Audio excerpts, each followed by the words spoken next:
Rhythm, একটু সাইডে আসো, তোমার সাথে একটা কথা আছে। চলো।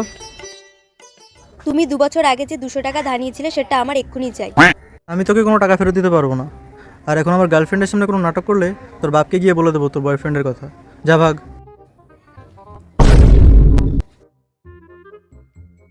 কি বললো?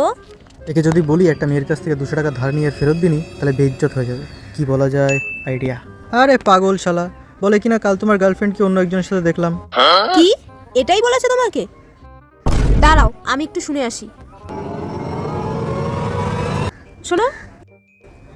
আরে তুমি রিদমকে তো বলে দিয়েছো কালকে আমি অন্য একটা ছেলের সাথে ঘুরছিলাম, কিন্তু ওই অন্য ছেলেটাকে প্লিজ বলো না যে আমি এখানে রিদমের সাথে বসে আছি।